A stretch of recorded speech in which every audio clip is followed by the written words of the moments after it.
दोस्तों नमस्कार। दोस्तों अक्सर हमने राजयोग शब्द जन्म कुंडली में सुना है। जब भी हम पंडित जी के पास जाते हैं वो इनका जिक्र करते हैं कि यार इस कुंडली में तो राजयोग है। क्या होता है राजयोग? आज हम इस पे चर्चा करेंगे। दोस्तों जन्म के समय ग्रहों की अवस्था होती है, ग्रहों की पोजीशन होती है, उसके आधार पे ये विश्लेषण किया जाता है कौन सा ग्रह मजबूत है और कौन सा ग्रह कमज़ोर है।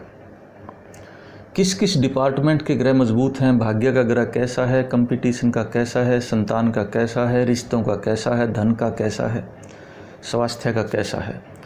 अगर दोस्तों स्वास्थ्य का ग्रह मजबूत है और भाग्य का ग्रह मजबूत है और दोनों अच्छी पोजीशन में साथ बैठे हुए हैं तो वो भी एक राजयोग है, स्वास्थ्य की तरफ से और भाग्य की तरफ से। स्वास्थ्य भी राजाओं जैसा अच्छा होगा और भाग्य भी राजाओं जैसा होगा, ये राजयोग होता है। अक्सर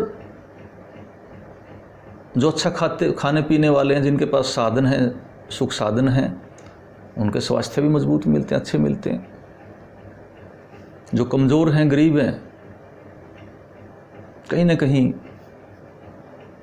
तत्वों की कमी रह जाती है, संतुलित डाइट नहीं मिलती, स्वास्थ्य के लिहाज से कमजोरी निश्चित है। तो दोस्तों जो भी ग्रह जन्म कुंडली में मजबूत होते हैं, जिस डिपार्टमेंट का ग्रह मजबूत होता है उसको राजयोग वाली कुंडली बोलते हैं। और जन्म कुंडली में अगर 9 में से 3 ग्रह 4 ग्रह मजबूत हैं, सभी तरह से मजबूत हैं, उनकी पोजीशन स्ट्रॉन्ग है, तो निश्चित रूप से वो राजयोग वाली कुंडली मानी जाती है। लेकिन राजयोग जन्म कुंडली के अंदर हों तो निश्चित रूप से हमें जीवन में परिश्रम या कर्म भी करते रहना चाहिए। कई बार हम सोचते हैं राजयोग तो है ही, बस लेटे रहें, क्या है, कुछ करने की क्या ज़रूरत है। कर्म तो करना पड़ेगा, कर्म का फल तो निश्चित रूप से कर्म के आधार पर मिलेगा। कर्म करे फल होए, कर्म गति टाले नहीं टलती। तो दोस्तों जन्म कुंडली के अंदर अगर राजयोग हैं तो निश्चित रूप से ये जरूर है कि आपको कम करके ज़्यादा फल मिलता है।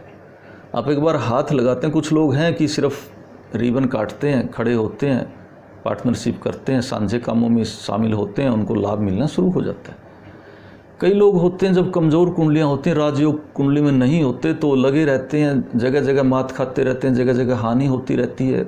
कहीं पार्टनरशिप में हानि होगी, कहीं सेल्फ ने पैसा लगाया वो डूब गया। उनकी संघर्ष जरूर होता है निश्चित रूप से, लेकिन घबराएं ना, संघर्ष करने से भी फल मिलते हैं।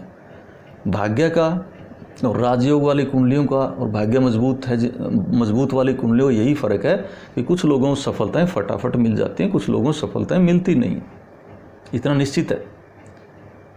लेकिन जिनकी कुंडली कमज़ोर है वो ज़्यादा संघर्ष करते रहें, मेहनत करते रहें, लगे रहें, उपाय वगैरह समय पे करते हैं तो निश्चित रूप से वो भी राजयोग का फल भोग सकते हैं। ऐसी कोई बात नहीं है। कुछ को जन्म से राजयोग होता है, कुछ राजयोग बना लेते हैं।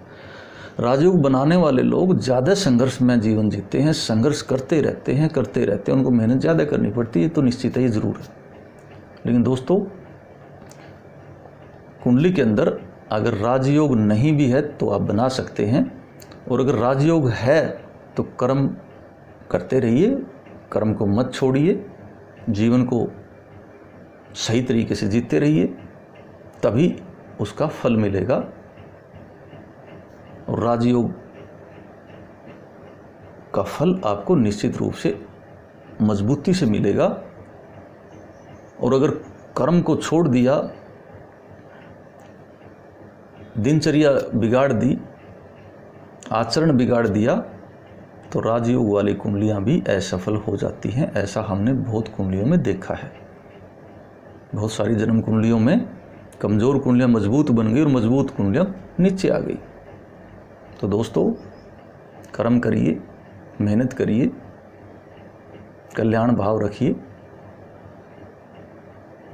और जीवन में अपनी जन्म कुंडली में जो ग्रहों के फल हैं उनका आनंद लीजिए। जय हिंद।